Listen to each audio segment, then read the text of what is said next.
Welcome and thank you very much for joining me for another Star Wars The Clone Wars review. We are so near the finale of this series. This is episode 10 of the final season, The Phantom Apprentice. And as we ended last week's episode on a cliffhanger with Maul finally confronting Ahsoka and meeting her face to face, she now takes another charge with her forces deeper into Mandalore, and Maul takes a gamble to try and ensure his own survival after he senses something going wrong. We're going to talk spoilers, guys. If you haven't seen the episode, which is almost half an hour long, please go watch it. Today I'm going to be talking freely because this episode is awesome in all sorts of ways. And I'm going to start with the little things because last week I gave a shout out to this Mandalorian wearing this Darth Maul-like armor, and turns out he's Gar Saxon, who eventually shows up in Rebels working for the Empire. And I also like to see that we have Dryden Voss in this, and Maul is talking to his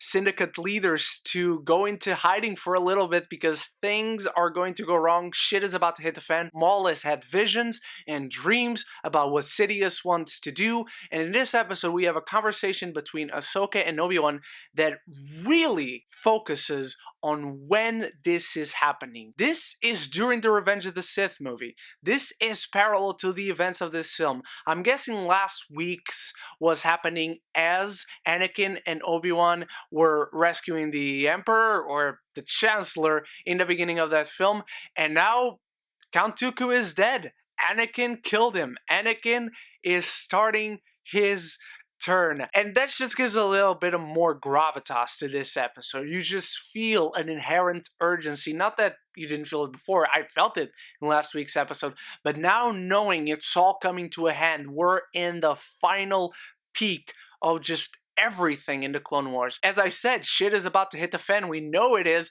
and we know these characters aren't quote-unquote related to those events. They never show up in those events, but once those events of the Revenge of the Sith hit, we are going to feel it in this show, and I honestly can't wait. We're obviously either going to witness, and then we'll have at least one more episode, or we're going to end on the execution of Order 66, one of the greatest massacres in Star Wars history. And I actually don't mind that we're going to end on that, because what I actually want to see is the point of view of the clones and even Ahsoka on that event. I'm ready to be heartbroken again. I'm ready to see these characters traumatized and see how this event affected them, or at least the ones who are in control and eventually do escape from this tragedy. But I gotta say, one of the things that I most loved in this episode was seeing Maul as a strategist. He's a leader, not like he isn't a tyrant, but he's a guy who's always one step ahead of his opponents.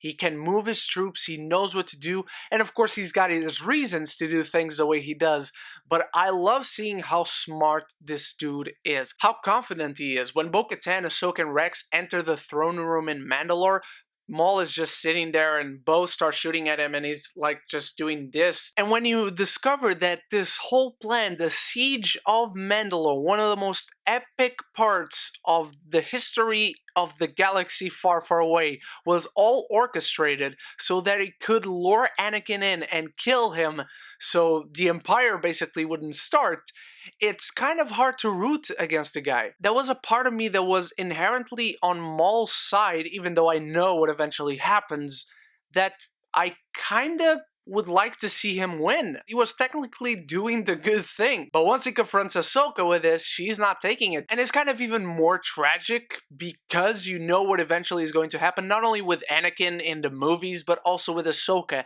in Rebels, the truth that she will have to come face to face with once she senses Vader's presence in that show, and she has to confront him and find out the truth. And the fight was awesome. I don't quite love the way it ends, but I'll get to it in a little bit. The animation in this fight sequence is spectacular. The music cues are phenomenal. They tug at your heartstrings. There are music cues in this episode straight out of Revenge of the Sith, which I loved. I love the moment where Ahsoka and Maul are just standing face to face across from each other, and then the windows break and the glass goes through the middle of them.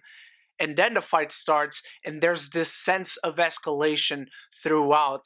And once she throws Maul out of that room, you can tell why Maul wasn't just immediately owning Ahsoka in every way. Because throughout this episode, you see him as a strategist. You see him as a really smart dude. But then the fight is kind of even. I think Maul should completely own Ahsoka, at least at this point in her life, but he doesn't. But once he escapes, you can tell why. He was just trying to run away. Now that she isn't coming to his side, he's got nothing to win on this. He just wants to survive, so he's going to try to escape. And they're eventually fighting on the beams, and Ahsoka tricks Maul, and I didn't like that. I didn't like that basically he would have died if Ahsoka didn't force pull him. But what I'm expecting is that in the next episode, it will be revealed that Maul allowed himself to be captured so he could get close to Anakin to try and kill him. Because I don't know if we're going to be completely done with the Siege of Mandalore, but the next episode, I am 100% sure it's going to focus on Maul and the vision he had, and his reasoning for doing what he is doing, as well as Ahsoka. We're going to be focusing a lot more on Ahsoka and the troops. Seriously, this episode was great. And as I briefly mentioned, a really long episode, and I do not mean that in a bad way at all. This episode had me jaw-dropped. It had me in awe at how they were telling this story. It recontextualizes characters and events in history that we know, given that it happens parallel to other more, let's say, main stories that we know, gives it a lot more gravitas. It feels like this show is really hitting the nail on the head and going out on the highest of notes possible. This, come the end of it, might be the best mini arc in Clone Wars history. But those are only my thoughts on this episode of Clone Wars, but I want to know your